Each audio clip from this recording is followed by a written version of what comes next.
ಬಿಜೆಪಿಯಲ್ಲಿ ತಣ್ಣಗಾಗದ ಬಣ politics. Show cause ನೋಟಿಸ್ಗೆ ಇನ್ನೂ ಕೂಡ ಉತ್ತರಿಸಲೇ ಇಲ್ಲ ಯತ್ನಾಳ್. 72 ಅವರ್ಸ್ ಟೈಮ್ ಅನ್ನ ಕೊಡಲಾಗಿತ್ತು, ಅದೆಲ್ಲವೂ ಕೂಡ ಮುಗಿದೋಗಿದೆ. ಅದು ಮುಗಿದು 4 ದಿನ ಆಗಿರುವಂಥದ್ದು. ಈಗ RSS ಎಂಟ್ರಿ ಆಗಿದೆಯಂತೆ. ಆದರೆ RSS ಎಂಟ್ರಿ ಆಗಿ ಈಗ ಅದಕ್ಕೆ ಉತ್ತರ ಕೊಡಿ ಅಂತ ಬಂದಂಥ ಸಂದರ್ಭದಲ್ಲಿ ಇವ್ರು ಬೇಕಾದಂಗೆ ಉತ್ತರ ಕೊಡ್ಬೋದಾ? ಅದಕ್ಕೆ ಕಾಲುಕಾಶ ಸಿಗುತ್ತಾ? ಈ ಸಂದರ್ಭದಲ್ಲಿ ಹೈಕಮಾಂಡ್ ಡಮ್ಮಿ ಆದಂತ ಆಗಲ್ವಾ? ಒಬ್ಬ ವ್ಯಕ್ತಿ ತನಗೆ ಇಷ್ಟ ಬಂದಂತೆ ಉತ್ತರವನ್ನ ಕೊಡ್ಬೋದಾ? ಸಮಯಾವಕಾಶವನ್ನ ತೆಗೆದುಕೊಳ್ಬೋದಾ ಅನ್ನುವಂಥ ಪ್ರಶ್ನೆಗಳು ಹುಡ್ಕೊಂಡಿರುವಂಥದ್ದು. ಉತ್ತರ ನೀಡುವಂತೆ RSS ಏನೋ ಸಂದೇಶ ಕೊಟ್ಟಿದೆ. ರಿಸ್ಕ್ ಬೇಡ, ಉತ್ತರವನ್ನ ಕೊಟ್ಬಿಡಿ ಅಂತ. RSS ಸಲಹೆಯಂತೆ ಇಂದು ಯತ್ನಾಳ್ ಉತ್ತರವನ್ನ ಕೊಟ್ಟಿದ್ದಾರೆ. ಫೆಬ್ರವರಿ 20ರ ಸಭೆ ಕರೆದು ಚರ್ಚೆಯನ್ನ ಬೇರೆ ಮಾಡ್ತಾ ಇದ್ದಾರೆ. ಯತ್ನಾಳ್ ರೆಬಲ್ಸ್ಗಳ ಸಭೆಯನ್ನ ಕರೆದಿದ್ದಾರೆ. ಮುಂದಿನ ಕಾರ್ಯತಂತ್ರದ ಬಗ್ಗೆ ಮೀಟಿಂಗ್ ಅನ್ನ ಮಾಡಿರುವಂಥದ್ದು. ವಿಜೇಂದ್ರ ಫೆಬ್ರವರಿ 20ರ ಭವಿಷ್ಯ ನಿಜವಾಗುತ್ತಾ? 20ನೇ ತಾರೀಕು ಅನೌನ್ಸ್ ಮಾಡಲಾಗುತ್ತಾ ರಾಜ್ಯಾಧ್ಯಕ್ಷರು ಯಾರು ಅನ್ನುವಂಥದ್ರ ಬಗ್ಗೆ? ಹಾಗೆ ಯತ್ನಾಳ್ ವಿಚಾರಕ್ಕೂ ಸಂಬಂಧಪಟ್ಟಂತೆ ಅವತ್ತೇ ಏನ್ ಕ್ರಮ ಅನ್ನುವಂಥದ್ದು ಕೂಡ ಹೊರಬರುತ್ತಾ ಅನ್ನುವಂಥ ಕುತೂಹಲ ಇದೆ. 20ನೇ ತಾರೀಕು ಒಳಗಡೆ ಸರಿಯಾಗುತ್ತೆ ಅಂತ ಹೇಳಿದ್ರಿ. ಏನು ಸರಿಯಾಗುತ್ತೆ 20ನೇ ತಾರೀಕು ಒಳಗಡೆ? ಏನಾಗುತ್ತೆ? ನಿಮ್ಮೆಲ್ಲ ಪ್ರಶ್ನೆಗಳಿಗೆ ನಾಳೆ ಉತ್ತರ ಕೊಡ್ತೇನೆ. ನಾಳೆ ಪತ್ರಿಕಾಗೋಷ್ಠಿಯನ್ನು ಕೂಡ ಕರೆಯೋನಿದ್ದೇನೆ. ನಾನು ಅದಕ್ಕೆ ಒಂದೇ ಮಾತನಲ್ಲಿ ಹೇಳಿದ್ನಲ್ಲ, I will address guarantee crisis also at the same time political crisis ಬಗ್ಗೆ ಚರ್ಚೆ ಮಾಡ್ತೇನೆ. Thank you. 20ನೇ ತಾರೀಕು ಯತ್ನಾಳ್ ಅವರ ತಂಡದ ಸದಸ್ಯರು ಸಭೆ ಕರೆದವರು ಬೆಂಗಳೂರಲ್ಲಿ. ಅವ್ರು ಹಿರಿಯರಿದ್ದಾರೆ, ಸಭೆ ಕರೆದು ಚರ್ಚೆ ಮಾಡಬೇಕು, ಪಕ್ಷ ಹೆಂಗೆ ಬಲಪಡಿಸಬೇಕು ಅಂತೇಳಿ ಅವ್ರು ಚರ್ಚೆ ಮಾಡೋದಕ್ಕೆ ನೀವು ಯಾಕೆ ಬೇಡ ಅಂತ ಹೇಳ್ತೀರಿ? ಅದ್ರ ಬಗ್ಗೆ ನಾನು ತಲೆ ಕೆಡಿಸ್ಕೊಂಡಿಲ್ಲ. ಯಾಕಂದ್ರೆ ಯಾರೇನೇ ಮಾಡಿದ್ರು ಕೂಡ ಪಕ್ಷಕ್ಕೆ ಪೂರಕವಾಗಿ ಆಗಬೇಕು ಅಂತಕ್ಕಂಥದ್ದು ನಮ್ಮೆಲ್ಲರ ಅಭಿಲಾಷೆ. ಆ ನಿಟ್ಟಿನಲ್ಲಿ ಅವರು ಕೂಡ ಮಾಡ್ತಾ ಇರ್ಬೋದು ಅಂತ ನಾನು ಅನ್ಕೊಂಡಿದ್ದೇನೆ. ಇದ್ರ ಬಗ್ಗೆ ಮಾತನಾಡ್ತಾ ಹೋಗೋಣ. ಮಧು, ಆಕ್ಚುಲಿ ಇವ್ರಿಗೆ ನೋಟಿಸ್ ಕೊಡುವಂತ ಸಂದರ್ಭದಲ್ಲಿ ಇನ್ನಿಬ್ಬರಿಗೆ ನೋಟಿಸ್ ಕೊಡಲಾಗಿತ್ತು. ಹರಿಯಾಣ ಸಚಿವರು ಮತ್ತೆ ರಾಜಸ್ಥಾನ ಸಚಿವರು, ಅವರೆಲ್ಲರೂ ಕೂಡ ಉತ್ತರ ಕೊಟ್ಟಾಗಿದ್ದಾರೆ. ಆದರೆ ಯತ್ನಾಳ್ ಮಾತ್ರ ಇಲ್ಲ, ಅದೇ 100 ನೋಟಿಸ್ ಬರ್ತಾ ಇರ್ತವೆ, ಯಾಕ್ರಿ ಕೊಡಬೇಕು, ಉತ್ತರ ನಾನು ಕೊಡೋದೇ ಇಲ್ಲ ಅನ್ನುವಂಥ ರೀತಿಯಲ್ಲಿ ಹೇಳಿದ್ರು.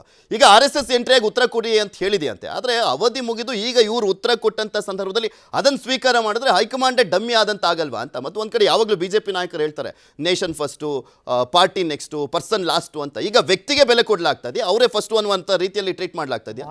ಇಬ್ಬರು ವಿಚಾರದಲ್ಲೂ ಅದಾಗ್ತಾ ಇದೆ.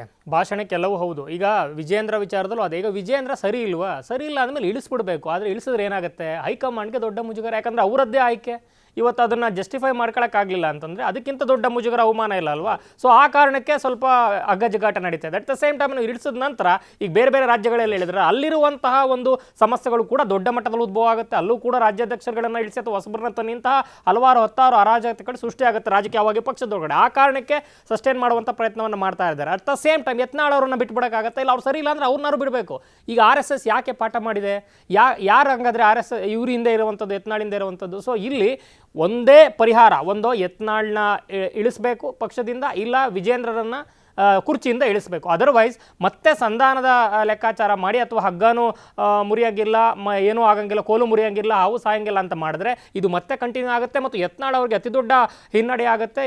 ಈಗ ಉತ್ತರವನ್ನು ಕೊಟ್ಟ ನಂತರ ಇವ್ರು ಅಕಸ್ಮಾತ್ ಎಲೆಕ್ಟ್ ಆದರೆ ಅಥವಾ ರೀಸೆಲೆಕ್ಟ್ ಆದರೆ ಏನಾದರೂ ಒಂದು ಆದರೆ ಮತ್ತು ಅದಕ್ಕಿಂತ ದೊಡ್ಡ ಅವಮಾನ ಇಲ್ಲ. ಮತ್ತು ಸುಮ್ಮನಿರಬೇಕು. ಸುಮ್ಮನಿರದ ಹೋದರೆ ಮತ್ತೆ ನೋಟಿಸ್ ಬರುತ್ತೆ. ಆವಾಗಂತೂ ಖಂಡಿತ ಶಿಸ್ತು ಕ್ರಮ ಆಗೇ ಆಗುತ್ತೆ. ಸೊ ಈ ಹಿನ್ನೆಲೆಯಲ್ಲಿ ಈ ಒಂದು ಹಗ್ಗ ಜಗ್ಗಾಟ ಮುಂದುವರಿಯುತ್ತೆ. ಇದು ವಿಜೇಂದ್ರ ಅವರ ವಿಜಯವೂ ಕೂಡ ಆಗಲ್ಲ, ಯತ್ನಾಳ್ ಅವರ ವಿಜಯವೂ ಕೂಡ ಆಗಲ್ಲ. ಅಂಥದ್ದೊಂದು ಪರಿಸ್ಥಿತಿಯಲ್ಲಿ ಮತ್ತೆ ಗೊಂದಲವನ್ನು ಸೃಷ್ಟಿ ಮಾಡಿ ತಾವು ಕೂಡ ಗೊಂದಲಕ್ಕೊಳಗಾಗ್ತಾರೆ ಹೈಕಮಾಂಡ್ ಅನ್ನೋದ್ರಲ್ಲಿ ಎರಡನೇ ಮಾತಿಲ್ಲ. ಪಟೇಲ್ರ, ಇಲ್ಲಿ ಯತ್ನಾಳ್ರಿಗೆ ನೋಟಿಸ್ ಕೊಟ್ಟ ಬಳಿಕ ರೆಬಲ್ಸ್ ಟೀಮ್ ಕಂಪ್ಲೀಟ್ಲಿ ತಂಡ ಹೊಡೆದಿದೆ ಅನ್ನುವಂಥದ್ದೆಲ್ಲ ಒಂದು ಕಡೆ ಮೇಲ್ನೋಟಕ್ಕೆ ಕಾಣಿಸ್ತಾ ಇದೆ. ಈಗ ಉತ್ತರ ಕೊಡ್ತಾರೋ ಬಿಡ್ತಾರೋ, ಉತ್ತರ ಕೊಡದೆ ಹೋದ್ರೆ ಅವರೇ ಮೆನ್ಷನ್ ಮಾಡಿದ್ದಾರೆ ನಾವು ಮುಂದಿನ ಪ್ರೊಸೀಡ್ ಮಾಡ್ಬೋದು ಆಕ್ಷನ್ ತೆಗೆದುಕೊಳ್ಳಿಕ್ಕೆ ಅಂತ ಲಾಸ್ಟ್ ಪ್ಯಾರದಲ್ಲಿ ಮೆನ್ಷನ್ ಮಾಡಿದ್ದಾರೆ, ನೀವು ಆನ್ಸರ್ ಮಾಡದೆ ಹೋದ್ರೆ ಅಂತ. ಅಕಸ್ಮಾತ್ ಕ್ರಮ ಕೈಗೊಂಡಂಥ ಸಂದರ್ಭದಲ್ಲಿ ರೆಬಲ್ಸ್ಗಳ ನಡೆ ಏನಾಗಿರುತ್ತೆ? ಯತ್ನಾಳ್ ಪರವಾಗಿ ನಾವು ನಿಂತ್ಕೊಂಡಿರ್ತೀವಿ, ಏನೇ ಕ್ರಮ ಕೈಗೊಂಡ್ರು ಅಂತಿದ್ದಾರಾ? ಅಥವಾ ಈಗ ಯತ್ನಾಳ್ ಥರ ನಮ್ಮ ಮೇಲೂ ಎಲ್ಲಿ ಕ್ರಮ ಆಗ್ಬಿಡುತ್ತೆ ಅನ್ನುವಂಥ ಭಯ ಸೃಷ್ಟಿಯಾಗಿದೆಯಾ? ಬಹುಶಃ ವಿಜೇಂದ್ರವ್ರನ್ನೇ ಮತ್ತೆ ರಾಜ್ಯಾಧ್ಯಕ್ಷ ಮುಂದುವರಿಸೋ ಸಾಧ್ಯತೆ ಇದೆ. ನಾಳೆ ಅಥವಾ ನಾಡಿದ್ದು ಅಂದರೆ 18 ಅಥವಾ 19ನೇ ತಾರೀಕು ಶಿವರಾಜ್ ಸಿಂಗ್ ಚೌಹಾಣ್ ರಾಜ್ಯಕ್ಕೆ ಬರ್ತಿದ್ದಾರೆ. ಇಲ್ಲಿ ಆಂತರಿಕವಾಗಿ ಅಭಿಪ್ರಾಯ ತೆಗೆದುಕೊಂಡು ಯಾರು ರಾಜ್ಯದ ಅಧ್ಯಕ್ಷರು ಅಂತೇಳಿ ಅನೌನ್ಸ್ ಮಾಡ್ತಿದ್ದಾರೆ. ಅಟ್ ದ ಸೇಮ್ ಟೈಮ್ ನೀವು ಯತ್ನಾಳ್ ಅವ್ರಿಗೆ ಆನ್ಸರ್ ಮಾಡಿಲ್ಲ ಅಂತೇಳಿ ಅವ್ರನ್ನ ಬಹುಶಃ ಅಮಾನತು ಶಿಕ್ಷೆಯನ್ನು ಕೊಡ್ಬೋದು, ಅಮಾನತು ಶಿಕ್ಷೆಯನ್ನು ಕೊಡ್ಬೋದು ಅಥವಾ ಉಚ್ಚಾಟನೆಯನ್ನು ಮಾಡ್ಬೋದು. ಅಮಾನತು ಶಿಕ್ಷೆ ಕೊಟ್ಟರೆ ಅವರು ಇನ್ನು ಫ್ರೀ ಬರ್ಡ್ ಆಗ್ತಾರೆ, ದಿನ ಬಾಯಿಗೆ ಬಂದಂಗೆ ಬೈಕೊಂಡು ಓಡೋಕ್ಕೆ ಶುರು ಮಾಡ್ತಾರೆ. ಈಗ ಪಂಚಮಸಾಲಿ ಹೋರಾಟದ ಮುನ್ನೆಲೆ ಇದೆ. OBCಯನ್ನು ಕೊಡ್ಲಿಕ್ಕೆ ಬರ್ತಕ್ಕಂಥ ರಾಜ್ಯ ಸರ್ಕಾರ ಕೊಡ್ಲಿಕ್ಕೆ ಬರಲ್ಲ, ಕೇಂದ್ರ ಸರ್ಕಾರ ಕೊಡಬೇಕು. ಇನ್ಮೇಲೆ ಅವ್ರು ಏನು ಮಾಡ್ತಾರೆ, ಕೇಂದ್ರ ಸರ್ಕಾರದ ನೇರವಾಗಿ ಹೋರಾಟ ಮಾಡಲಿಕ್ಕೆ ಹೇಳ್ತಾರೆ. ಕೊಟ್ಟು ಯಾರಾದ್ರೂ ಚಿತಾವಣೆ ಮಾಡಿದ್ರೆ ಅವರೇ ಶ್ರೇಳಕ್ಕೂ ಹಿಂದೆ ಮುಂದೆ ನೋಡಲ್ಲ ಯತ್ನಾಳು, ಅದು ಒಂದು ಭಯ ಇದೆ. ಒಂದು ವೇಳೆ ಇದ್ರ ಲಾಸ್ಟಿಗೆ ಯಾರ್ಯಾರು ಏನೇನು ಮಾಡಿದ್ರು, ಯಾರ್ಯಾರು ಏನು ಮಾತಾಡಿದ್ರು ಆದರೂ ಹೇಳ್ತಾರೆ. ಆಮೇಲೆ ವಿಜೇಂದ್ರ ದಿನ ದಿನ ಕಿರಿಕಿರಿ ತಪ್ಪಿದ್ದಲ್ಲ, ಕಿರಿಕಿರಿ ಜಾಸ್ತಿ ಆಗ್ತಾ ಹೋಗುತ್ತೆ. ಆಮೇಲೆ ವಿಜೇಂದ್ರ ವಿರೋಧಿಗಳು ಯಾರಿದ್ದಾರೆ ಅವ್ರನ್ನೆಲ್ಲ ಒಟ್ಟುಗೂಡಿಸಲಿಕ್ಕೆ ಪ್ರಯತ್ನವನ್ನು ಮಾಡ್ತಾರೆ. ಒಂದು ವೇಳೆ ಉಚ್ಚಾಟನೆ ಮಾಡಿದ್ರೆ ಯತ್ನಾಳ್ ಅವರು ಆಮ್ ಆದ್ಮಿ ಪಾರ್ಟಿಗಾರ ಹೋಗ್ಬೋದು ಅಥವಾ ಹೊಸ ಪಕ್ಷನವಾದ ಕಟ್ಬೋದು. ಒಟ್ಟಾರೆ ಯತ್ನಾಳ್ ಇದೆಯಲ್ಲ ನುಂಗಲಾರದ ಬಿಸಿ ತುಪ್ಪ ವಿಜೇಂದ್ರಿಗೆ ಮತ್ತು BJP ಹೈಕಮಾಂಡಿಗೆ. ಇಲ್ಲ ಒಂದು ಕಡೆ ಯಾರು ಅವ್ರಿಗೆ ಅವ್ರ ಪರ ಬೆನ್ನಿಗೆ ನಿಂತೋರಿದಾರಲ್ಲ ಇಲ್ಲ ಅವ್ರ ಪರವಾಗಾರ ಇರಬೇಕು, ಇಲ್ಲ ವಿಜೇಂದ್ರ ಬೆನ್ನಿಗೆ ನಿಂತವ್ರು ವಿಜೇಂದ್ರ ಪರವಾಗಿರಬೇಕು. ಒಂಥರ ಹೈಕಮಾಂಡ್ ಯಾವ ರೀತಿ ಇದೆ ಅಂತ ಹೇಳಿದ್ರೆ ವಿಜೇಂದ್ರ ಅವ್ರ ಅಧಿಕಾರ ಕೊಟ್ಟು ಲಗಾಮು ತಮ್ಮ ಕೈಲಿ ಇಟ್ಕೊಂಡಂಗೆ ಇರುವಂಥದ್ದು. ಅವರು ಪಾಪ ಕೆಲಸ ಮಾಡೋಕ್ಕಾಗ್ತಿಲ್ಲ. ಏನು ರೀ ಒಬ್ಬ ರಾಜ್ಯಾಧ್ಯಕ್ಷ ಯಾರು ಅಂತ ಪ್ರಶ್ನೆ ಮಾಡ್ತಾರೆ. ಕಳೆದ 1 ವರ್ಷದಿಂದ ಅಧ್ಯಕ್ಷ ಆಗಿ 1 ವರ್ಷ ಆಯಿತು. 1 ವರ್ಷದಿಂದ ರಾಜ್ಯಾಧ್ಯಕ್ಷರಲ್ಲಿ 3-4 ಬಣ, ಒಂದು ತಟಸ್ಥ ಬಣ ವಿಜೇಂದ್ರ ಬಣ ಅಂತೆ, ಯತ್ನಾಳ್ ಬಣ, ಮತ್ತು ರೇಣುಕಾಚಾರ್ಯ ಬೇರೆ XMLಗಳದ್ದು ಮೀಟಿಂಗ್ ಮಾಡಿ ವಿಜೇಂದ್ರ ಪರವಾಗಿ ಮಾತನಾಡೋದಂತೆ.